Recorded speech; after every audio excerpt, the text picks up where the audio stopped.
Jayden. How's it going, Paul? I'm going to try and think of a different way of pronouncing your name each episode from now on. Jayden. Episode number 6. Yeah. I thought we weren't saying the numbers. No, we weren't. Like, I was slipped out. I don't know. Bloody all over the place. Moment. Hey, what happened just before on your live stream? A 360 live. Yeah, I failed. Paul pressed the button. I pressed the button. For those who follow our content, we made a 360. I stuff video. up with my button pressing yet again. Way too much, right? And he pressed the button. I was like, smiling and scene. Just like, okay. Scene closed. Yeah. And he's reading a client email live on air. But anyway, yes, it's all good. It stopped at the right time. It did. Lovely. How are you? I am all right.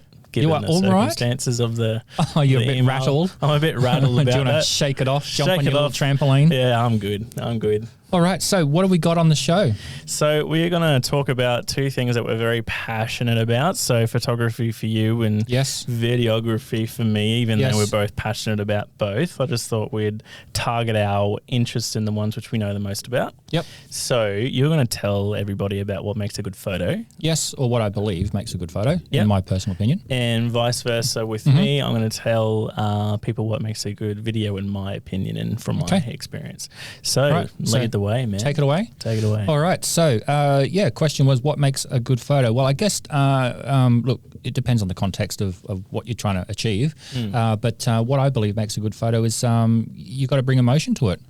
A good photo should make you feel good, I think. Or make you feel something, depending on what the situation is. But look, I think it all depends on the lighting, what you want to achieve out of lighting, the camera settings. Obviously, you're going to have a fair idea of what you're creating. So a photo is more about creating something from beginning to end. It's not just clicking the button. The art of photography really is learning the settings and how to control the light in the camera. It's how to compose the image. And then once you've composed the image, how you're going to then finish that off in editing and post-production, which is the final step of the process. So it really depends on obviously your, I guess, image in your head. It's like an artist. An artist knows what they're going to create before they pick up a paintbrush with their canvas, So you know what settings you're going to achieve. You know what the type of result it's going to give you. You might make a few changes depending on what you're looking for. And then composition. I mean, if it's portrait, I just love candid stuff. I love capturing people off guard.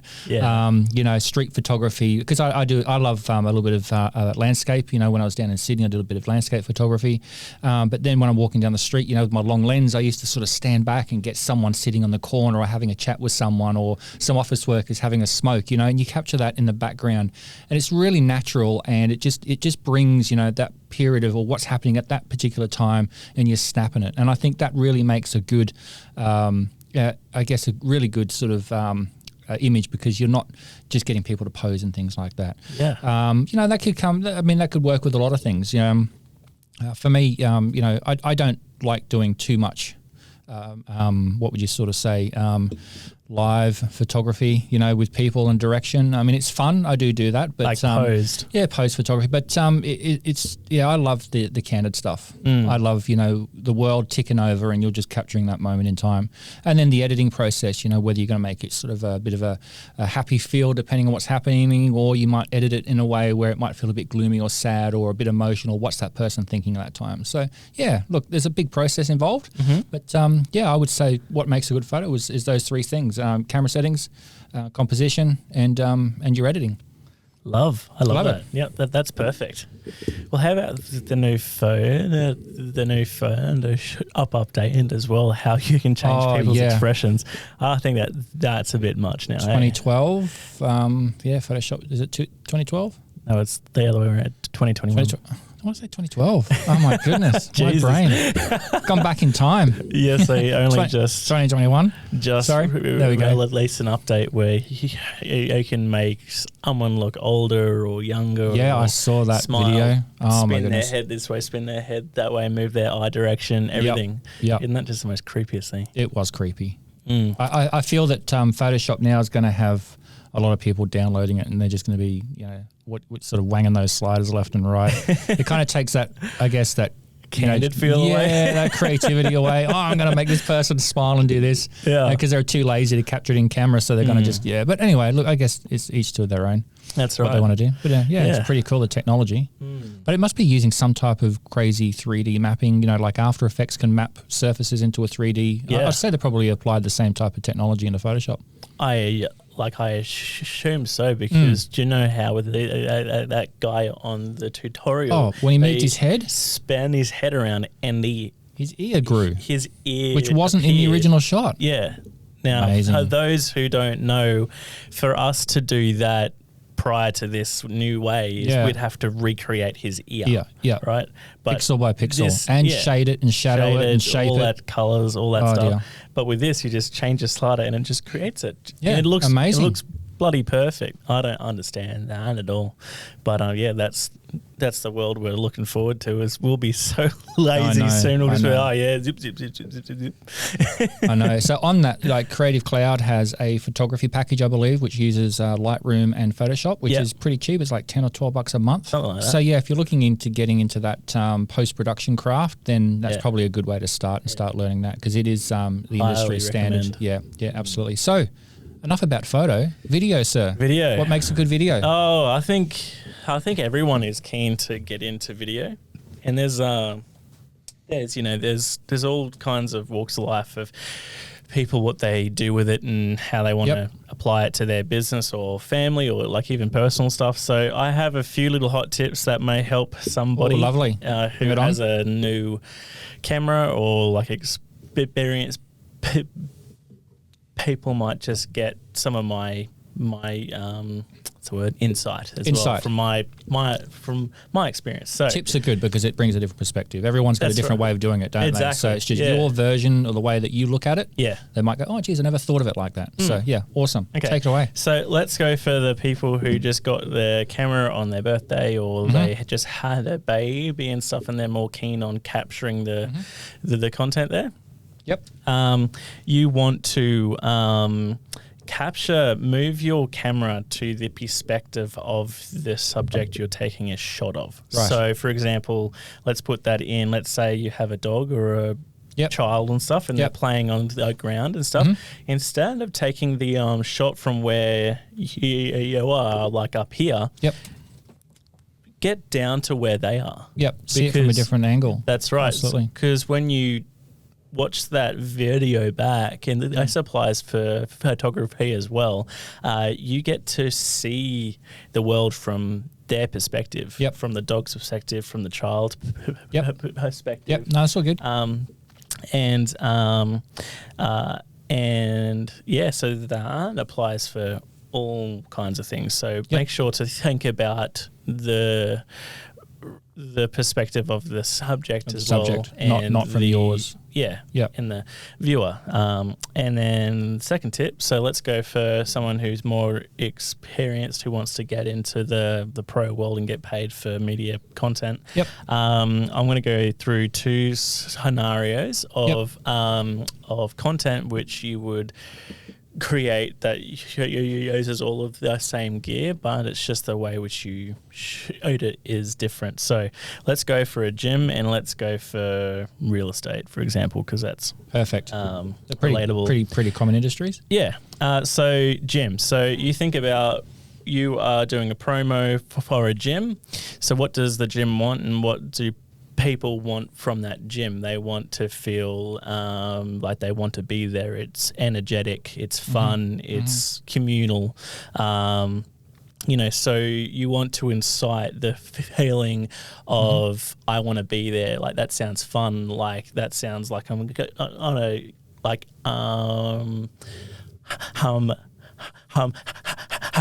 have a good time. So what you do is, I see far too many people nowadays, they get their camera and their stabilization thing, which is a Ronin or a gimbal. Nice and smooth, and they film the whole thing on that because it's smooth and it's nice, it's like pro-like and stuff. And that's fine and everything, but you lose for a gym or some sport, be fast-paced, it needs to be fast-paced. So I would still use that those shots, but I would make them like establishing shots of the gym, group shots of heaps of people and stuff, slow motion. But I would also get heaps of handheld or some kind of not stabilized shots to incite the fast-paced so you don't action want stuff. Yeah, so no.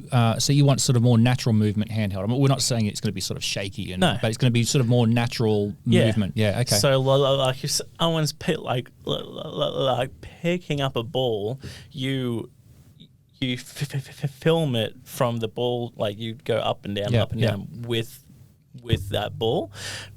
Not basically what the aim of the game is in that kind of promo, it'll be fast-paced, high-paced tunes, like background. Yeah, I mean, you're talking punching bags and sweating and dubstep, full of energy. bass drops, like really heavy stuff. And your shots need to match that. Right, yeah. If you just have smooth, slow-mo, wide-angle shots on with that high-paced bass drop song, it just doesn't make any sense. Yeah. Because it's like, I hear all of this crazy stuff, but I don't see crazy stuff. No. So my advice would to step out of your comfort zone and don't be afraid to just hold your camera. Yep. And even if you shoot in a higher frame rate, so you can slow it down a bit, so there's that breathing room, just get all kinds of shots, and then the more shots you have to play with in the post post production side of things, the better. So then that, and then real estate is just, you need it to be sort of slow, and so people can get a sense of the rooms. So what people want from a real estate video is they're planning to make a purchase. So they need to fall in love. They've got to relax into the video, don't they? So the music track and all that type of thing makes them sort of fit in and feel something different. And they also need to see what they're buying. So with the gym, it's not more about what the gym looks like or what bathrooms look like and what what color they are. That is more to generate the energy of what it's like to be there. Real estate, it's the same kind of idea, but you can't have that same pacing in this video because people need to know what they're buying and need to know what it's like to be there. So I would get my shots from the perspective where you would be in that room, whether it's on the couch, so you get your shot where your head would lie on the couch towards the TV, kitchen benches, like that kind of idea. And then I would make sure when you process that video there is to make sure that all of the shots are on screen for just enough time so people can see the room but not stay on too long where they're just so you want to kind of lead them in, don't you? So you do a lot of, establishing shots. You might do a couple of quick successions in that room, but then it'll go boom and it slows down. You go, oh, that's where I am. Yeah. Oh, that's good. And they get that, they get that goosebump or that feeling, and then it moves to the next part. It's not just boring sort of slides, boring cuts. It's a bit of boom, boom, boom. Oh, what's this? That's right. You've got to pique their interest, So again, using that psychology and the that dopamine hit, which is kind of what we're producing in our videos. So like there's a science behind it. So when people are watching the video, it's like, oh, what's this? And they keep watching, and then that makes sense. Okay, and then you go, something new. Oh, quick! It's like exactly. That hyperactive dog. Oh, wow, what's this? Oh, all right.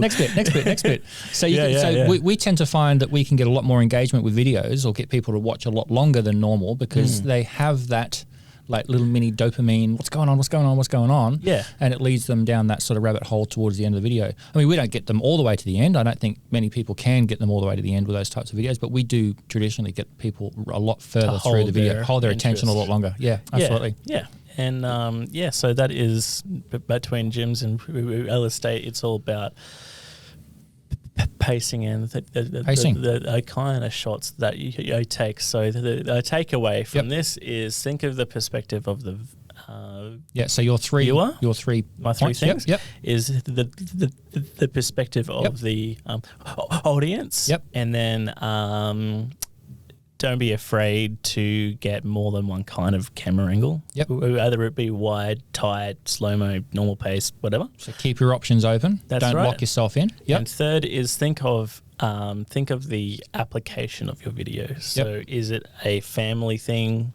Yep. Is it a paid promo? Is it something that is going to be bought? Because that will help how you process your video. Yep. So those are my three takeaways. Awesome. I love it.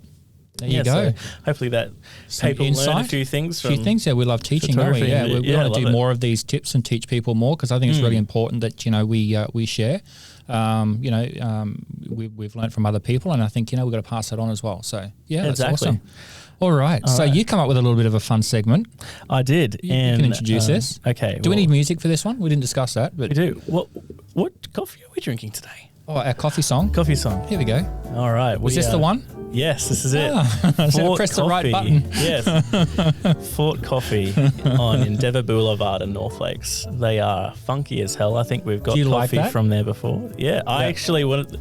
So it's the first time I think you've been in there, because I described it to you. No, you've been there before. Because we had a meeting me ages ago. Yeah. Yep.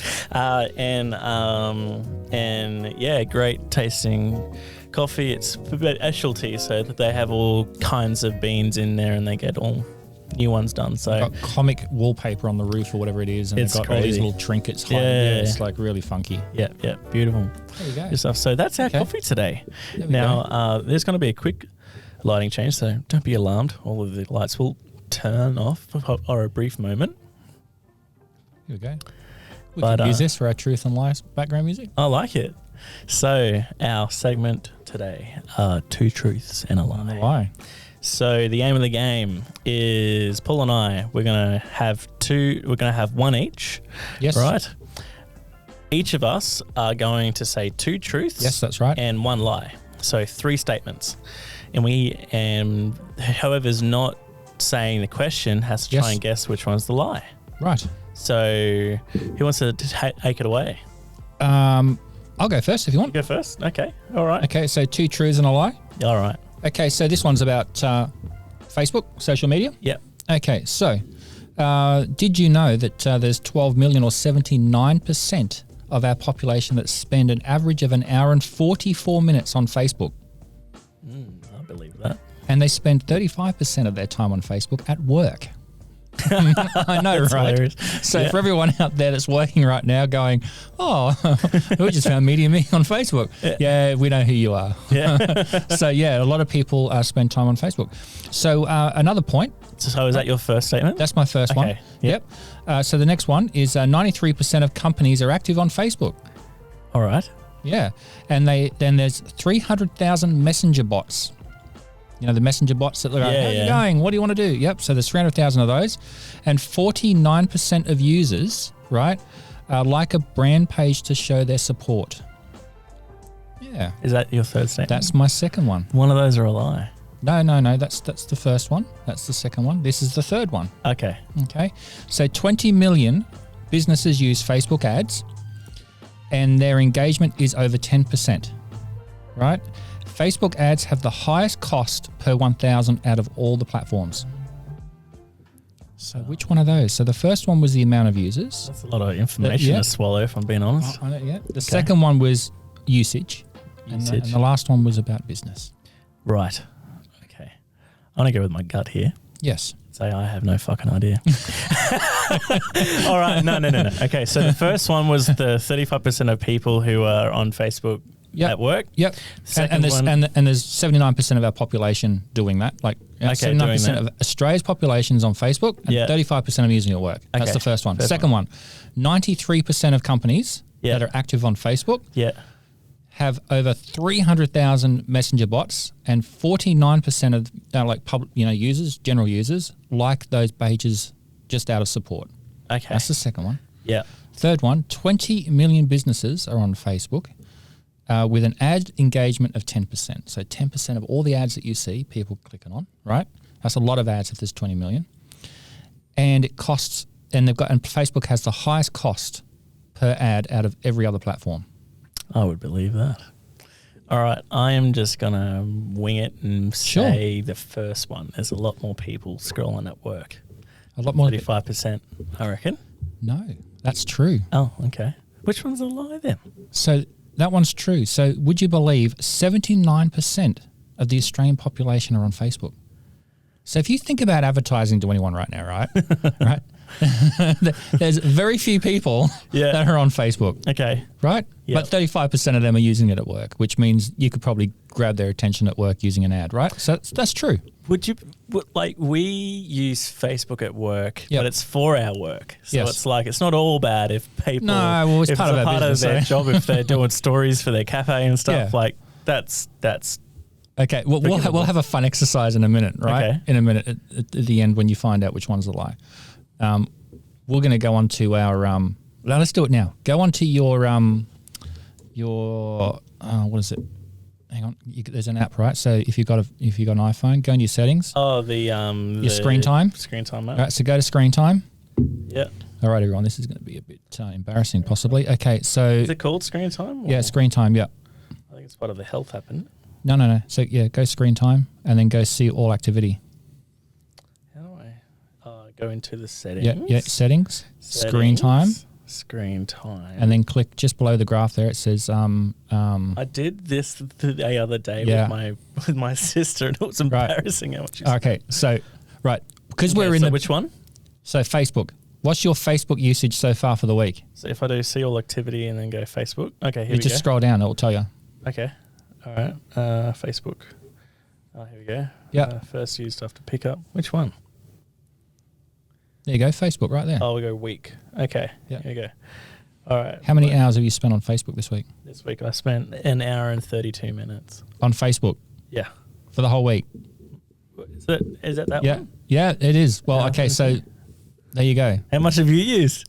Yeah, I'm up to 10 hours and 10 minutes. And they say the millennials are bad. Oh, no. No, but that's how much research, that's how much time I'm spending on that platform, right, to do what we do. 10 hours. 10 hours, that's fucking great. I know, right? What's my most... Okay, hang on. YouTube's hang on, whoa. That's so far this week. Oh, the week's not finished yet, is it? Oh, what's it like on the weekend, Paul? Hang on. So last week was 15 hours and 16 minutes. Man, you're worse than my sister. All right. So anyway, we'll leave that there. So the next point. So did you figure out which one's the lie? So the first one. No. Okay. So the second one.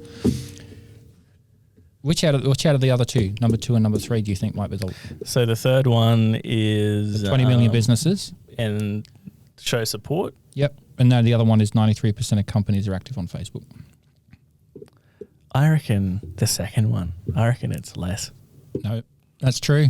Oh my God, I'm horrible. There's 93% of companies active on Facebook, and there are 300,000 messenger bots. 49% of Facebook users like brand pages to show their support. That's nice. That's true. So the lie is the last one. What's the last one again? 20 million Facebook users, 20 million businesses use Facebook ads. So if there's 93% of companies on Facebook, only 20 million, right? There's less. It's amazing. I almost fell over, right? So only 7 million businesses worldwide are using Facebook for advertising. Really? Yes. Out of how many? Out of, I don't know, 93% of companies on Facebook. I don't know what that would be, but yeah, work that out. So only 7 million businesses are using Facebook. And Facebook is the lowest cost per 1,000 out of all the platforms. What's the highest? Like TikTok or something? No. Pinterest. No, I'll find out. Google. I'll find out. I think it's Google. Google Ads. Google Ads. Yeah, that makes sense. Google AdWords. Well, holy dooly. So there you go. A lot of information to swallow, but I'm surprised about that. The takeaway message there really is there's very, very few Facebook businesses advertising. So if you aren't doing it, that space is still underutilized. Oh, exactly. And cheap. And if you do it properly too. Yep, that's right. Imagine that. I know. Okay, take it away. Okay, my turn. My one's a little bit less percentage. I love my numbers. My one is our business. Oh, right. Okay. All right. Yeah, bring it on. All right. So can I have my music, please? Sure. There you go. All right. Number one. Number one. All right. We have the same level of removal / editing with our videos like we do our photos. So if the photo, for example, hey, can you process out the blah, blah? It's like on a video, we can do that same with the video too. Right. Okay. Number 2. Yes. We can fully take out all of the furniture inside a home and replace it with virtual, even if it's a complete dig site, like a complete bomb. Right. We can do that. Okay. 3. Yes. We can virtually renovate a house. So if it's a rundown house, we can renovate it. Right. Virtually in Photoshop. Okay. Which one of those are a lie? Well, I mean, I probably should know this. You should know this. Hopefully, being the business owner and everything. But people might not know this. People might not. I'd say the first one. First one? Yeah. Yes, because it's a darn pet peeve of mine. We can't, unfortunately. You can, right? You can. All 24 frames per second times by how many seconds there are in that shot. Yeah. I'll explain it just like that, right? Yeah, so with a photo, it's only one frame. So we can take it out and paint it out hunky-dory, all finished, right? Now with So get rid of grandma out the background. That's right. That's easy done. She's one gone. click, Boom. see you later, right? With a video, it's the same process. Or grandma, sorry. It is the same process. One click, done. Yep. Right? Per frame. frame. We shoot 50 frames per second, and each shot goes for about 4 seconds. Right. So that's almost 200 to 250 frames I have to click button done on. Yep. And how many frames is grandma in? How many shots is grandma in? If she's in 5 of them. Well, by that calculation, like 200 of them. That's right. And bloody grandma. Yes, we can do it, but it's like we couldn't possibly charge the amount of money, like in terms of time, to do that. No. Very time consuming. It can be done because we process all of our videos in house. We don't I don't outsource them because I don't believe that that's the right thing to do. Outsourcing videos makes me sick. Yeah, do it in house because it is. I mean, like we said in that segment, what makes a good video? Yeah. It isn't it's a creative process. Yeah, and you really need to know exactly what to do from beginning to end. You can't just send that to someone and hope that they're going to give you something back, which is going to give you the same type of engagement. Exactly, like most, because you're the creator. Yeah, well, most videographers, they shoot to edit. So what you shoot on site, you have an idea of what you're going to do with that in the editing room, and there's no way to translate that to a editor. Yep. Unless they've been working with you for a long time and know who you are and what you do and everything else like that. Right. Do you know what I mean? So yes, but we can take out all of the furniture inside a house and replace it with fully virtual stuff even if we can't see the floors, walls, nothing, we can do that. Paul? And we can. And the craziest one is we can virtually renovate a house. As a artistic impression. You might have bought a shit box of a house and you're putting in kitchens, bathrooms. We can just make that look like what you want it to look like. Yeah. If you're keen on to know what that could look like. Awesome. It like is the so rendering cool. And the shadows and everything. Lighting is just amazing that you can do these days. All right. So there we go. We're all done. All finished. Well done. I learnt a lot from that. Yeah. Thank you. Cheers. Cheers. And thanks everyone. Follow us on the usual channels. There, sorry. There we go. Ching. Hey. Yeah, so follow us on, Facebook, Insta, Spotify, Google this and Apple that and Spotify and you name it. YouTube.com. The whole bit. Yep. And if you're liking what you're hearing and you want to pop a comment in for us to give us a bit of a hand on what you want to hear next time, then please do so. Yeah. Lovely. More than happy to hear it. There we go. We're done. Wrong button again. Oh, God. Oh, my word. All right. Thank you very much. There we go. Problem. We'll have a tune-out tune. We'll have a good day. See you, Jayden. If you're on your way to work, have a good day at work, I guess. 35% of you that found this podcast on Facebook and you clicked on and found the podcast. Yeah. We're just squeezing in words now. Yeah. See you later. See you, bye.